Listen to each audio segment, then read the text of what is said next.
Hello and welcome to Ellen Ruth Soap. I'm Ellen and today I am going to make a bonfire inspired soap using this fragrance.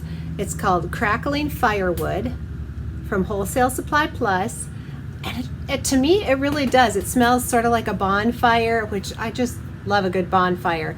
So what I want to do for this fire inspired soap is to do a pointy swirl going up to sort of represent like flames, and I'm going to go from darkest up to lightest with these colors. I'm going to use activated charcoal for my base, and then we will go to, let me see, I've got all my colors down here.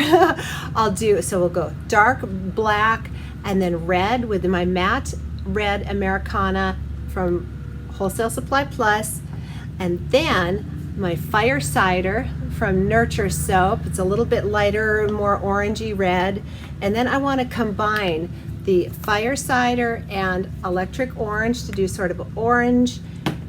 And then we'll top it off with some matte yellow oxide, which is a nice sort of buttery yellow, but it's a deeper, it's not a light yellow. So I wanted it to just sort of look like flames is what I'm going for. Let's see if we can make this happen with like a pointy swirl. So I want it to look like flames if I can. Let's see if we can pull it together. For my liquid portion, I'm going to be using aloe vera juice with tussa silk fibers. I'll put some sodium lactate in there. So I'm trying to think, that's it. Let's see if we can make these pointy swirls look flame-like. I'm going to get everything pulled together, get my hair pulled back, and let's make some fire-inspired soap.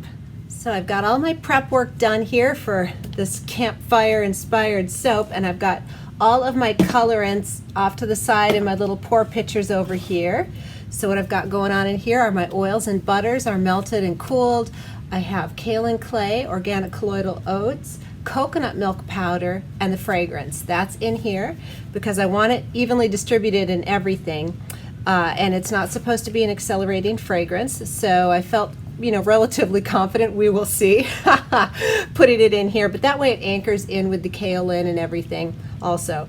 So here's my aloe vera lye solution that has sodium lactate and silk fibers in it, and we'll go ahead and hand stir these together and get to splitting off our colors.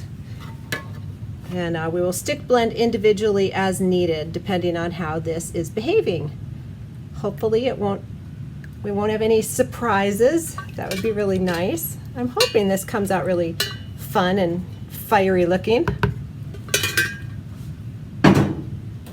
The reviews on this Crackling Firewood, I found it was either a love or hate situation. It got some really negative reviews where people just hated the fragrance and other people loved the fragrance. I'm falling into the loving category. I like it. I think it's really good, but it is definitely a smoky, sort of maybe a little bit of vanilla-ish, a smoky sweet scent. So if you like a more masculine scents, muskier maybe scents, this might be one you'd like. But it definitely got mixed reviews on the fragrance. But the behavior of it, it got good reviews for how it behaved. Somebody said there was a little bit of ricing. Other people said no ricing at all. I'm not seeing any ricing here, but we will blend out each one in the colors as we go. So I have, well, let's see. I keep pulling this in and out. Yeah, I feel like I've got emulsification. I'm going to go ahead and split off for the colors, and then we'll do our stick blending. So let's start with our charcoal here. And I'm just going to sort of split this up right now, and then I will, blend as we go. I just want to make sure I have pretty even color amounts.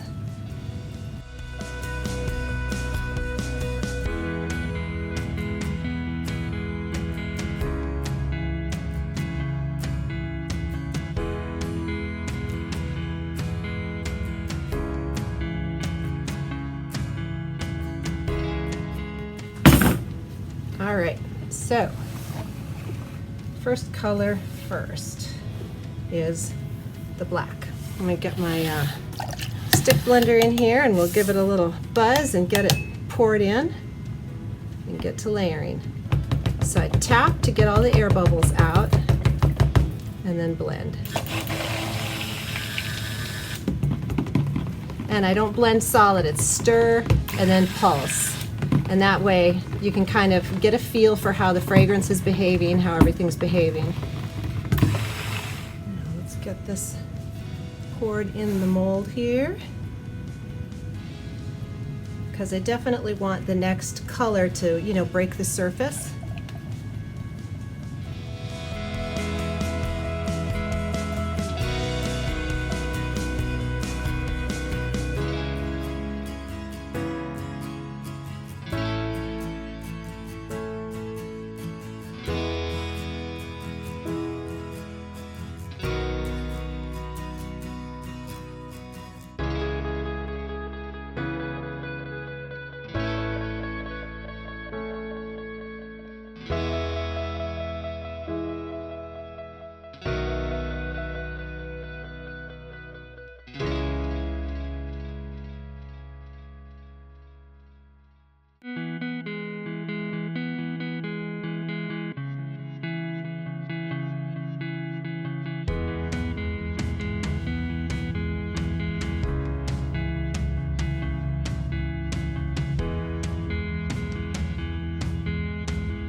It's next morning and I've got my steamer plugged in here. It's just a little bit dull on the top, and I do have a little bit of the bio glitter that I don't want to rinse off, so I'm going to give this a quick steam just to brighten it up.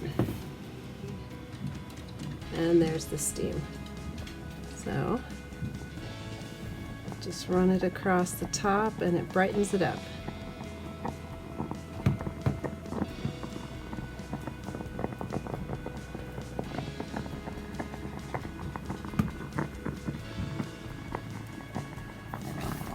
And there we go. It's nice and wet and shiny, and it'll keep that sheen after it dries. We'll come back and split this up.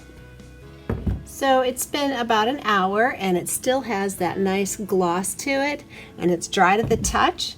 So let's get this out of the mold. I'm very anxious to see how, if those swirls in there are pointy and flame-like.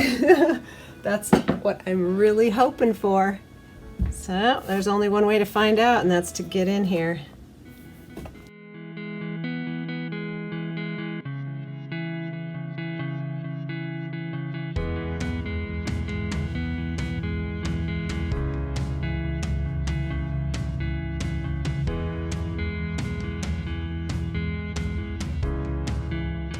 All right, let's cut off the end piece here, my little sample bar, and see how these flames came out.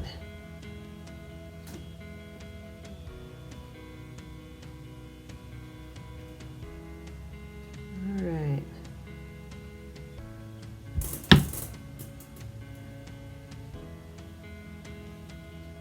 Well, it's not exactly the flames I was hoping for, but it's pretty cool. Kind of looks like a lava lamp. Let's keep going and see how this is on the inside.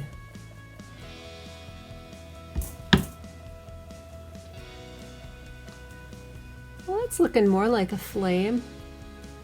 And they do smell pretty cool this morning if you like a fire smell. I can see why some people might not like it. It's very definitive fire smell, but I think that's pretty cool looking. That kind of looks like flames, huh? Dancing lava lamp flames. That's cool. I think they're pretty awesome, actually. Very masculine. Hey, if you got an outdoorsy sort of fella in your life, these would be for you. Or gal, outdoorsy gal.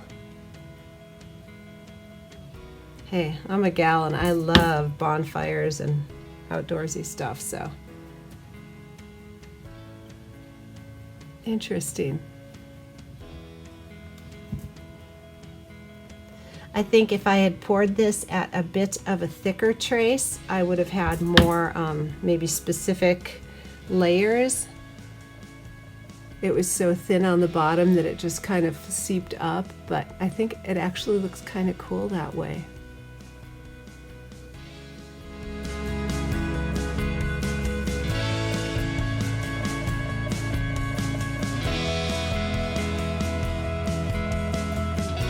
Get into the center cut here and see what this one does. Oh, very interesting. Kind of looks like dancing flames.